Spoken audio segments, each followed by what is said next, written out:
Hello everybody, The Destroyer here. Welcome back to another cast of the Rise of the Witch King patch 2.2 version 6. Today we have a 1v1 on Fords of Isen II, between some good players. Sounds good to me. Hopefully sounds good to you as well. We have our first player, tehboohb, as Isengard there in the bottom right, and his opponent for this match is YodA as Goblins in the top left. Alright, so we got a Goblins versus Isengard game. tehboohb versus YodA. YodA, of course, is quite good, but more of a BFME 2 player, we all know. 1.08, so pretty sure he's still pretty damn good at 2.02 as well. So we'll see how he does here, because 2.02 and 1.08 are quite different, as they have different counter systems as well, and different, obviously, unit costs, statistics, etc. And tehboohb is generally a pretty strong player. So we have clan steading going down there for tehboohb. He's after his second furnace there, since this starts, YodA is going for a goblin cave after his second cave. He's already got a third cave up, and he sent his builder into the cave. Did he? Where'd he go with it? I can't see it on the map. He's gone. Yeah, I guess he's just chilling out in there for no reason. Maybe to keep it safe. Although, obviously, probably won't be any units out here. Or maybe to actually come out here quickly. I don't know. Saving seconds. I guess that makes sense. Good players know how to shave off seconds of their build times and their macro order and such. So he knows what he's doing. This guy's builder here. Probably waiting to make a tunnel. We'll just keep an eye on things. Although he won't be able to see very much of that, so probably just waiting for a tunnel. He's got his first battalion of Goblin Warriors out in the field, and tehboohb has his first battalion of Wilds on the field as well. And he's still sitting on 3 furnaces currently. No, 4 furnaces, right? There it is. That should fund his Wildmen pretty nicely, as he will have 150 easily. Wildmen are a pretty good unit to start with. They're just very cheap and pretty solid. They 1v1 Goblins pretty well, they 1v1 Orcs well, they 1v1 Gundabad well. They're just pretty good. And 150 is not that much if you think about it. But of course they're bad against elves and such. So elves tends to go like archers or something quickly, which shuts down Wildmen very quickly. But that's to be expected. Alright, YodA's in the back of tehboohb's base here. He's going to try and probably go for this back... Potentially this back furnace. He might not. He might swoop around. Maybe he's just keeping these guys occupied. That is a possibility. And he's going to combat in the back of the base here, looks like. While he's also engaging here. And you see here 2 battalions of Goblins going up against 1 battalion of Wildmen, it looks like. And the Goblins will clean them up. Goblins do very good damage with the poison blades. They take a lot of casualties, sure, but they get the damage done. So they trade off well. So it makes Goblins really good, it's the poison blades. Poison blades in numbers is really what makes Goblins superior.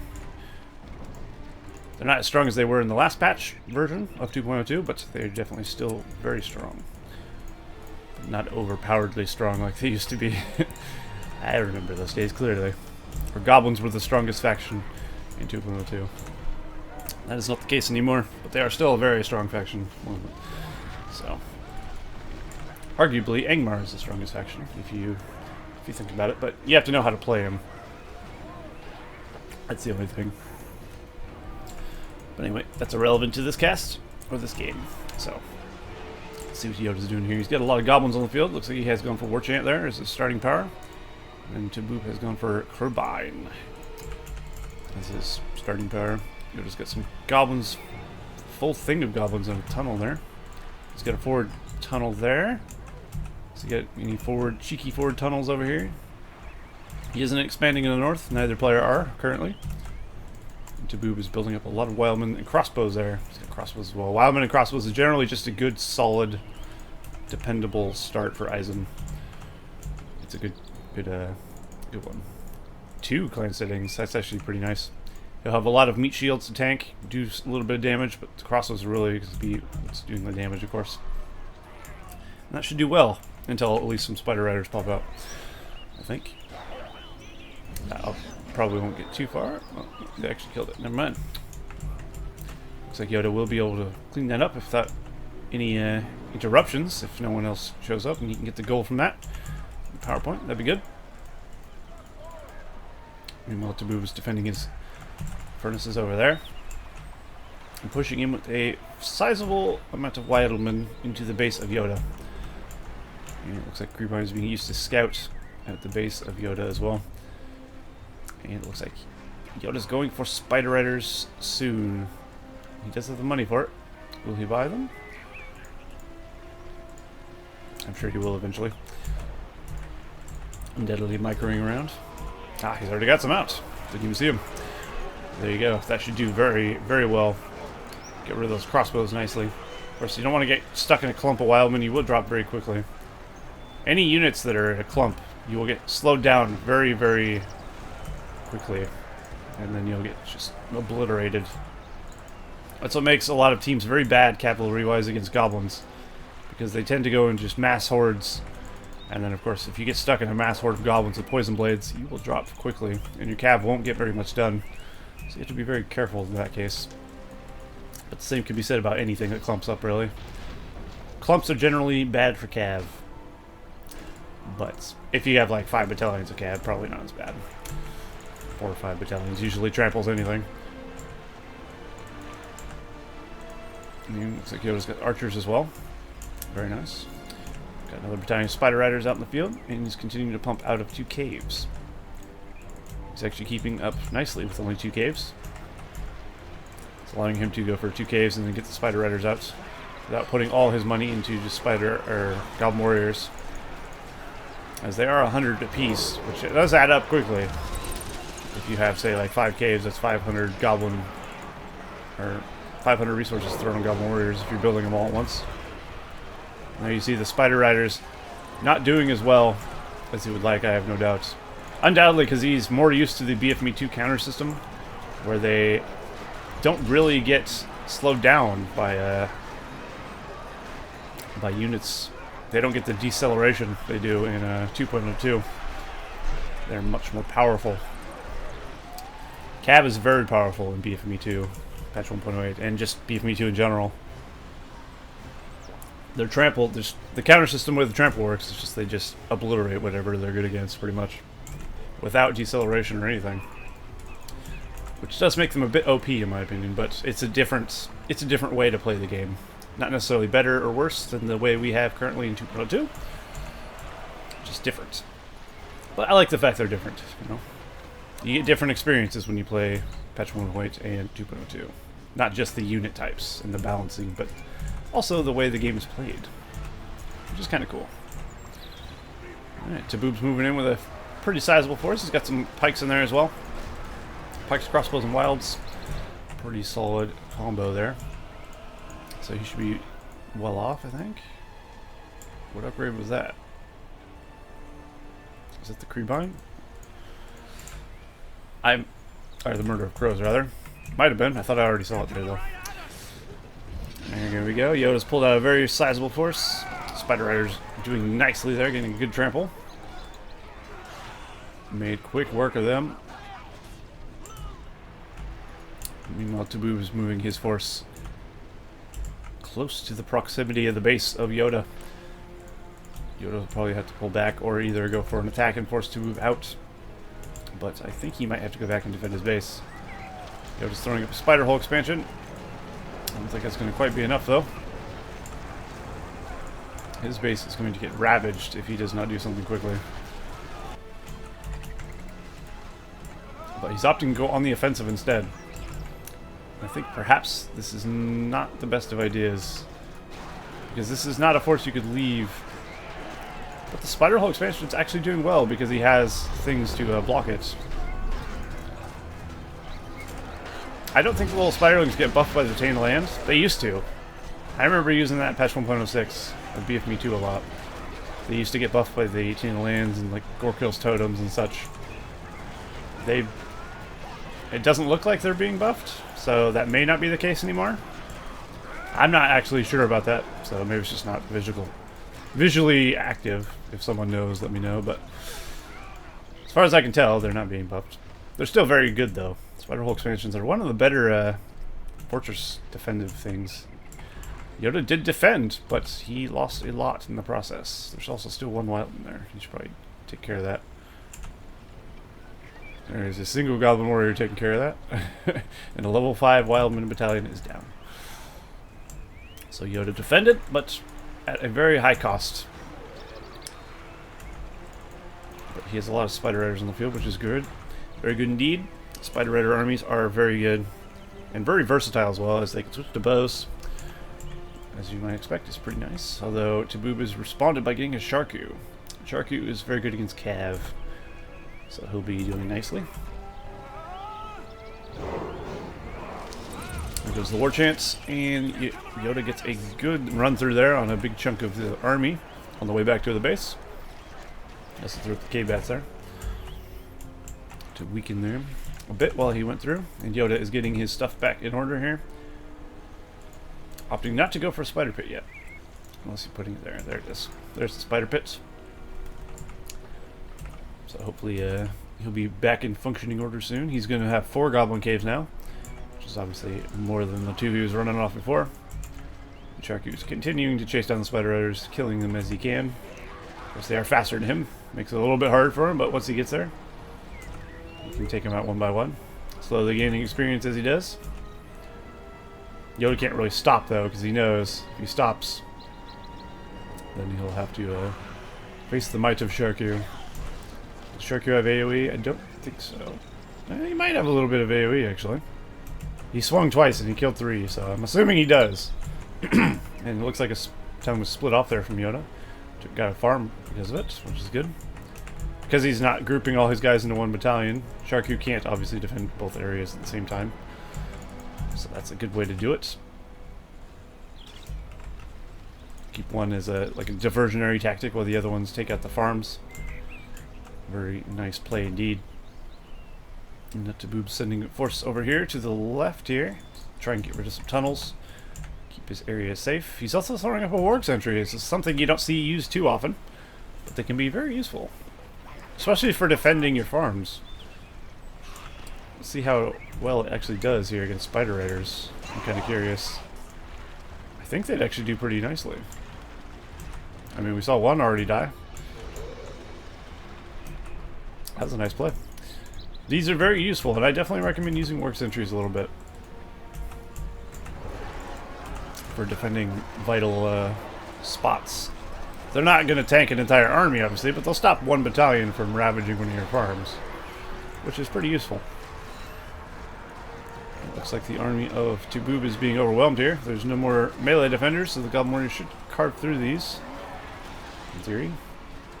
It looks like they will. I think there's enough of them, numbers-wise, to take all the crossbows here. Indeed, the crossbows do fall. YodA is also creeping this war glare here. Let's have a look at PowerPoints and such.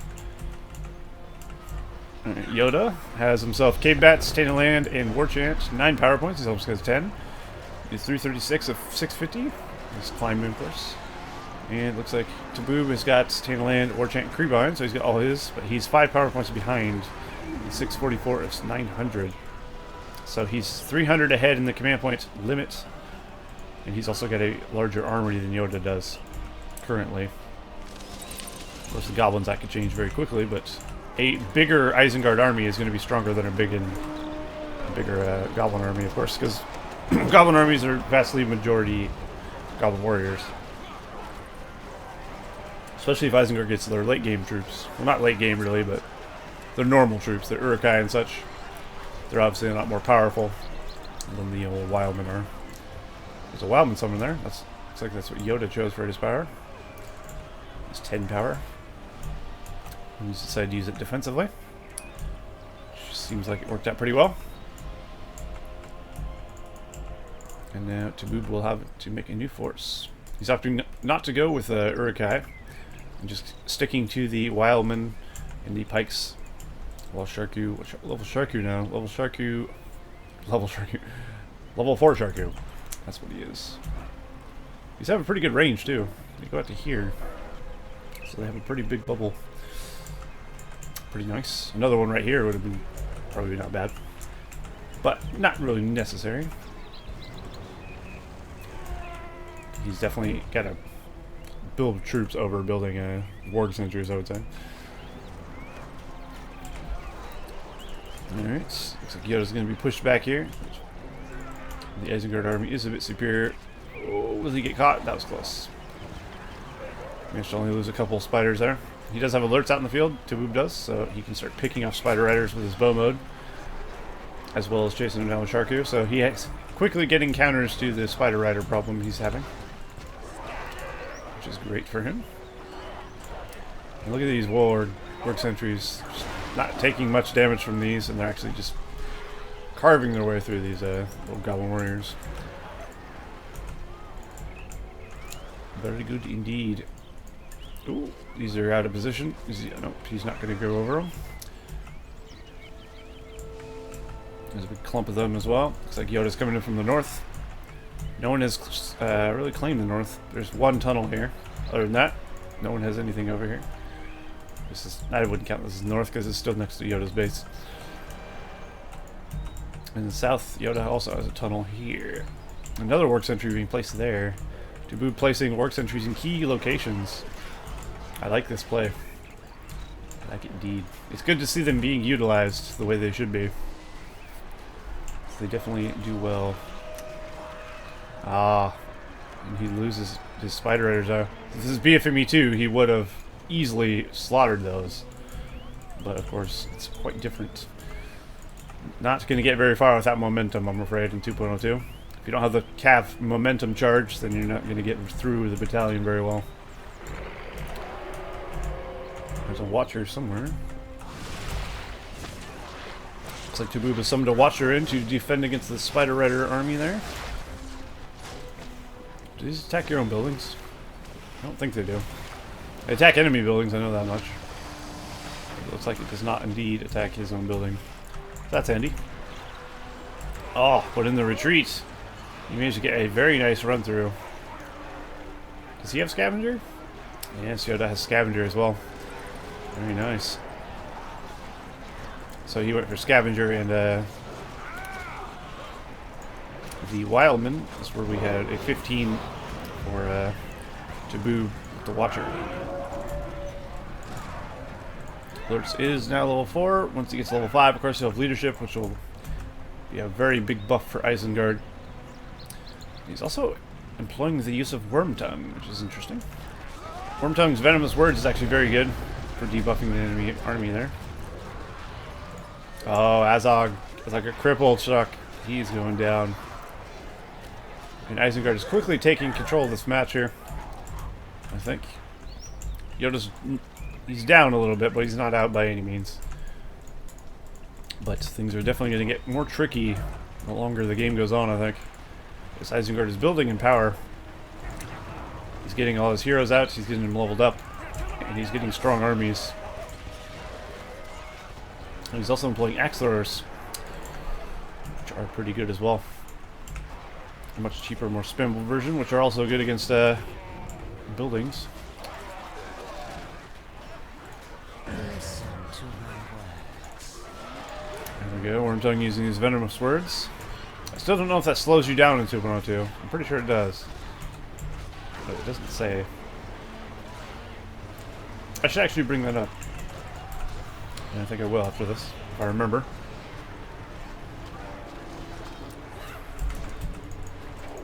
Oh no, I was just about to say we have a Gorkill, he needs to be careful, but he is about to die.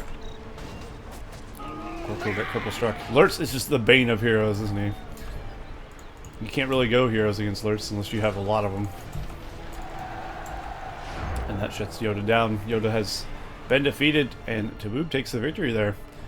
Very nice play from tehboohb indeed. YodA fought well, but unfortunately was a bit overwhelmed by Isengard there. Yeah, good match. I liked tehboohb's play in that match. It was pretty good. And I do like the warg sentry use as well. So, yeah, there you go. Hopefully you guys enjoyed that cast, and I will see you guys in the next one of 2.02. See you all next time.